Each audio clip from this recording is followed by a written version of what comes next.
it's one of these things where like, I actually don't think it's a company specific thing. I think it's an individual specific thing. So some people like really don't mind it at all. They actually enjoy it. They want the freedom. They want kind of all these things. And other people are like, I absolutely hate working remotely. Like I want to go go into an office. I want to be around people. I want to like, sit at a conference room table, like all that kind of stuff. And so to me, it's like less about like, is the company going to be successful or not? Or can they be successful? Like, again, yes, of course they can be, Right. but it's just like, who are the people, I guess?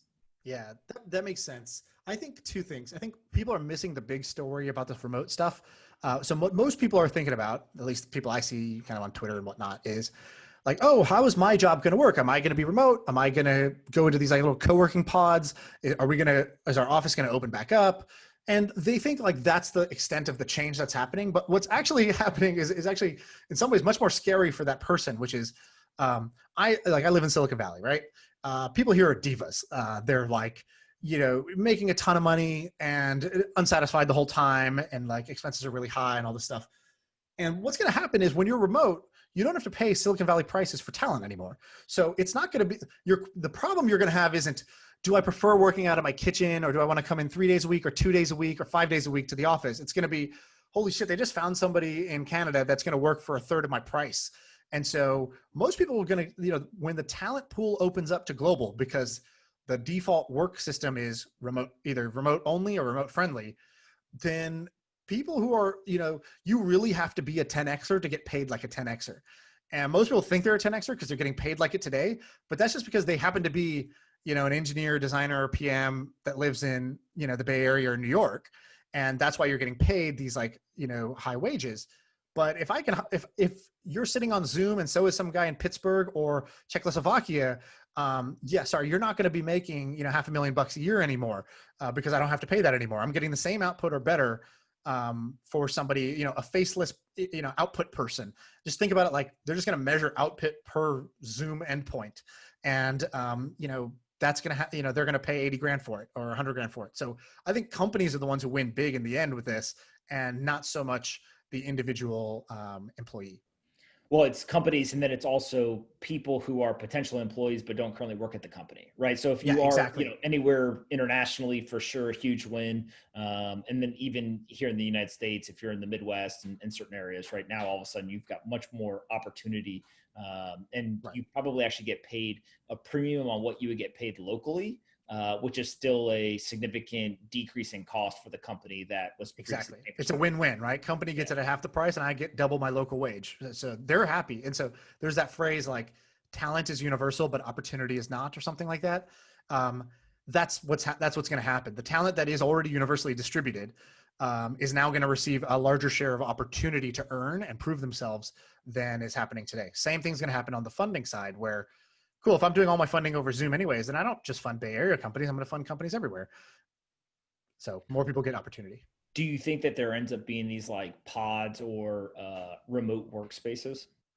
Probably, but I don't think it's that big of a thing. So like, maybe I'm just skewed because I like just being on my own. In fact, I just consider myself like a solopreneur now. I don't want any employees. I just want to build my own business and run it with just me and maybe one sidekick, who I talk to online.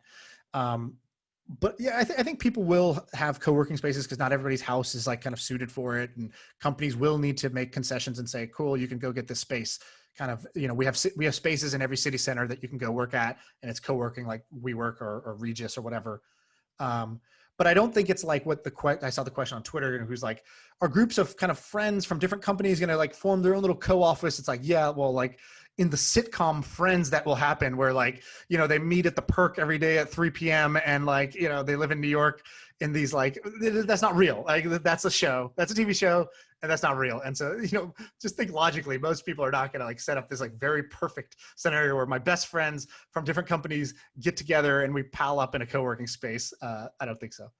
So the other thing that I think is definitely going to happen is people are going to start building homes with 2 offices, right? So like in suburbia somewhere, It's going to be like, hey, 3 bedroom, 3 bath, 2 office, right? And they're not going to just be like, when I was growing up, you'd go to like a friend's house and they would basically call it like a home office, but it's more of like a den So kind of Right. have like, glass little doors or whatever. Right. And you're just like, wait a second, like that's not going to be what this is. I'm talking about a full on office, like may even be hooked up with some sort of audio video capabilities, Right. and actually serve, maybe even be soundproof to some degree. Like you can just start to see, and it's going to be promoted that way. Yes. I would add to that also, I think multifamily real estate is going to look very different. So, today where you have these lobbies where people play shuffleboard and there's like a, whatever, like a movie room or some amenity, like they're going to just build co-working spaces into every multi condo apartment rental place, because you're going to have all these people, they're going to be in small apartments that two people trying to work from home. And so a good differentiator will be to take 1 or 2 floors of your building and just build out WeWork inside. And I know some places already do this, but that will become very much the norm, just like the way you're talking about the officing. Like I'm selling my condo right now in SF. We took our second bedroom and we staged it as an office, not as a bedroom. And like that would have been crazy, 3 years ago, but now it's like made sense. People want a big, spacious office with a good door and good light, more than they wanted a bedroom. You want to know my wildest idea when it comes to the remote work and housing? Hit me. So malls absolutely getting decimated. I think that somebody should go, and you'd have to have a lot of capital. You have to be super ambitious and kind of do all the right things. But if you think of how the mall is basically set up, is at the ends and kind of in the middle, there's always the department stores. Right. So you go in, you buy mall with huge acreage, whatever. You turn the department stores into essentially just apartments. Right. And then all of the interconnectedness of the mall, which used to be retail stores, you basically build like a little village. And so Right. you take like the quote unquote New York experience or like the San Francisco experience, and you pack it into like a mall environment. And then you use the outsides. You can either have some parking, or you can actually build like walking paths and all kinds of crazy stuff. And what you're doing is you're almost giving like the urban type experience or like a college dorm type experience. But I think that in the right city, done correctly, would be like incredibly attractive to people who all want to work remotely. And also then you get kind of this balance between work life and outdoor experience, indoor experience, all that kind of stuff. Right.